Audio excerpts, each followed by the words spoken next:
Greetings everyone and welcome to my YouTube channel. I'm your host Captain Ryan. Today's YouTube video has got me in what was a little bit of a mistake on my part, battle.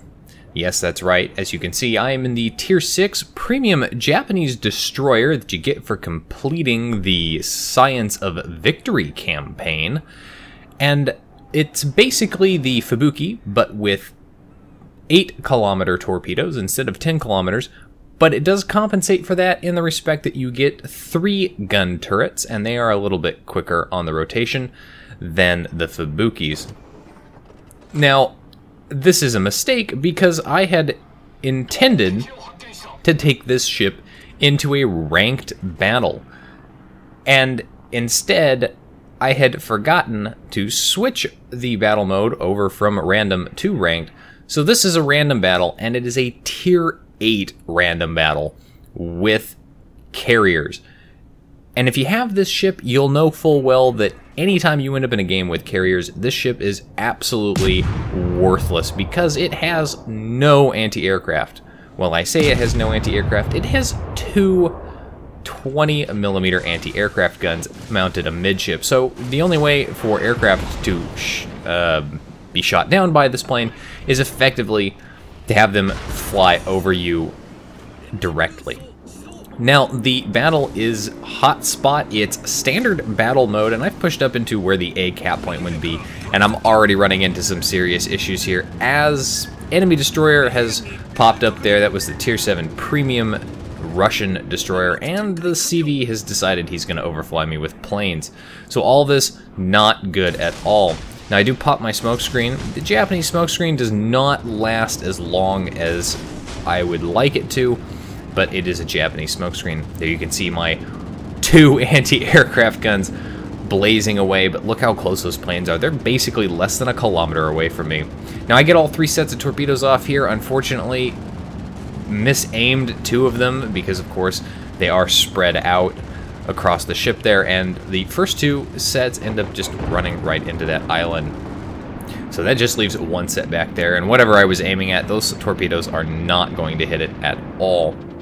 Now, I'm positioning my boat in such a way that I'm not going to drift out of my smokescreen, but I'm also not going to be broadside on to either avenue of approach here, because I know that any enemy destroyer, and there are 2 of them on the enemy team, or any cruiser with torpedoes can come around that headland and basically torpedo my smoke, and I do not want to get caught broadside. Simultaneously, I also want to get myself turned around so that I can basically run the opposite direction as this without risking getting beached, and especially because, of course, the enemy CV has me detected with aircraft, and that's mostly because his planes are so close, and I actually think that was a spotter plane from one of the battleships. Taking more hits there. Again, this is a very Tier 8 battle, Tier 7, Tier 8 battle, so there's not many Tier 6s in the game, and everybody, of course, is going to be shooting at the Tier 6 because it's an easy kill. Now, speaking of getting shot at, that enemy battleship up there, well, he pretty much is dead to rights now because he came around that island and I had all my torpedoes at him, and yes, managed to hit him for a bunch and finish him off for a devastating strike with 5 torpedo hits there. That poor Scharnhorst didn't stand a chance because of the way he came around that island. If he'd been paying more attention, he probably should have turned immediately in, and all of my torpedoes would have missed, and all of the friendly destroyers' torpedoes would have missed him as well. But of course, he's dead now, so my team is now up on points in the standard battle mode, but because it's standard battle mode, points matter a little bit less than they do in ranked, and they are a little more important because you can't go cap another base and get more points that way because you have your sole base, and that's the only way you're going to gain those points. So losing ships in a standard battle is going to be more impactful than it is in domination match mode, but it isn't as important as it is in something like a ranked battle. Now, I'm looking for a new target. Because the enemy team has kind of spread out here, there's an opportunity here for me to go ahead and start pushing up again and maybe put some pressure on their base. So I'm looking for that opportunity to get up there, and I'm kind of deciding, I'm contemplating which way around this island I want to go. If I pick poorly and I go the wrong way, I'm going to find myself very quickly isolated from my team and pretty much exposed to every single angry gun on the backside of that island. Now, I've popped my smokescreen as the carrier comes in. Again, I really don't need to be dealing with him.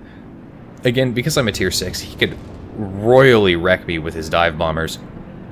So I pop that smokescreen again, and I'm just going to kind of sit here and contemplate my decisions.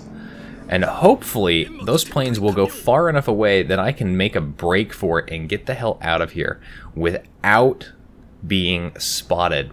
Being in a destroyer, getting spotted is the worst thing that can happen. Get torpedoes off past the island there. Hopefully, with any luck, I'll catch somebody foolish enough to try and come around it. You never know. It is the tier 6, it is the premium, so it's got a minute-long torpedo reload, which is pretty reasonable. And, of course, there are 9 of them, and they're 8 kilometers, so I can stealth torp with this ship, and I can afford to just go ahead and give area of denial torpedoes. But I do have to be close enough to a target in order to confirm and verify that area of denial. Now I pop my speed boost consumable, and I'm going to go ahead and I'm going to make a run for it. There is an enemy destroyer that was last spotted up in that smoke screen, so I have to be careful of that as I push up here. And I want to try and coordinate with the friendly ships that are up here so that I don't end up accidentally torpedoing them. So as I'm going to go ahead and I'm going to push up around this island, and I'm going to try and get close enough to get torpedoes away into that smoke screen. But as you can see there, I've got a friendly cruiser that's also pushing up hard towards that smoke screen. We know there's a destroyer in there because that was where a destroyer was last spotted. And here pretty soon, I think that destroyer is going to start shooting out of that smoke screen. So now I'm going to go ahead and get torpedoes into that smoke screen. The Atago that's up there has also gotten torpedoes off into that smoke screen, and I'm going to warn him in chat that, hey, watch my torpedoes. And there is that destroyer. Yes, he's popped out of that smoke screen, point blank range onto that Atago. This could be bad for the Atago because, well, it's point blank range on there. But he gets a second set of torpedoes away and finishes off that destroyer with torpedoes. It's always fun to do if you're in a cruiser or a battleship. Because the enemy destroyer fired off his torpedoes, the Atago actually was forced to turn hard and away, dodged all of them, very impressive on the Atago's part, and that means he's going to dodge all of my torpedoes as well. So that worked out for the best. If you're going to launch torpedoes and try and coordinate, you got to remember to type into chat, watch torpedoes if you can specifically identify the ship. They might not always be paying attention, but hey, you know, if it comes back to you, you can always say, I warned you in the chat, but you continued to press home the attack, and I don't know why you would do that. So now the enemy team has effectively lost half their team, and my team is full strength. We've lost 0 ships at this point. So now, really going to go ahead and push home the opportunity and push up here. I'm not so worried about the aircraft carrier anymore because there are fewer ships to shoot at me. And the aircraft carrier is probably more or less preoccupied trying to find and deal with all of the other enemy ships. Friendly CV, on the other hand, doesn't have to worry about the anti-aircraft from those other ships, so he can go ahead and use his aircraft a lot more effectively to scout, to spot, because there's less AA to deal with. Now as I come up here, you can see there's a ship that's up here, and this ship is effectively hiding behind an island here. And so I fire off 2 sets, and I kind of see he looks like he wants to say, kind of hugging the shoreline of that island.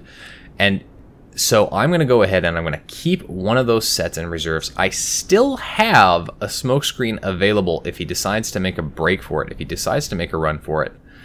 So we'll see what he does here, and it looks like he's slowing very much so way down. I can't tell yet if he's trying to reverse or what. Now as I'm pushing up here, pay attention, there is a battleship that's up there. He's going to go ahead and push around that island, and that puts him very, very close to me. So he could detect me if I continue to get closer, but I'm kind of target fixated here, and I'm not really paying attention to him. And that's when I realize, oh wait, there's a target to shoot at, and I'm detected. So I go ahead, I slam on the brakes, I pop my smoke screen again, get out of detectability, because I have that cruiser up there, and I've got this battleship up here as well.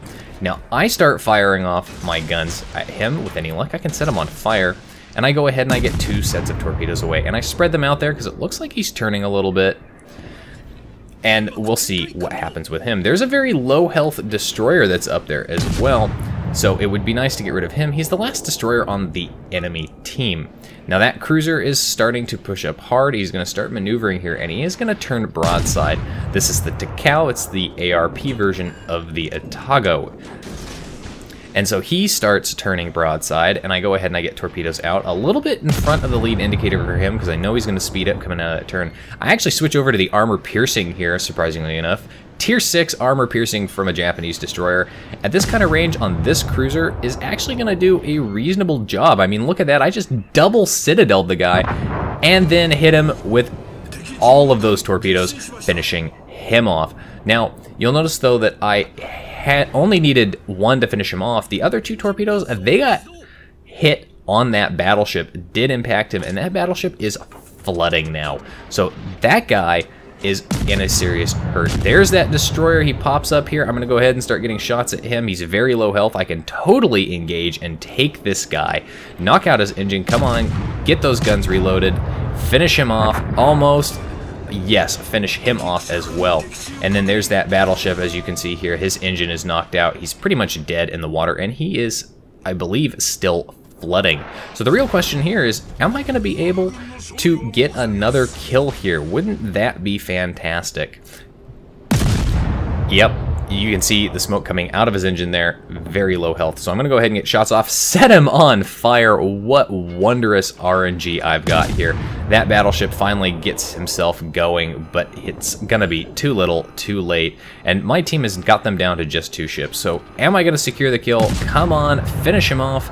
Get that kill here. Manage to beach myself.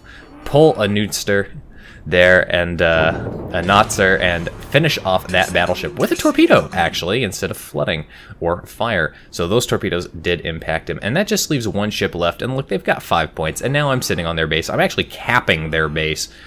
So there's no hope for the enemy team at this point. They really can't do anything. Last destroyer alive on the team, too. And I'm going to go ahead and I'm going to go pull up to the beach here, let my crew off for a nice, relaxing day in the sun, because, hey, the battle's over and my team has secured victory.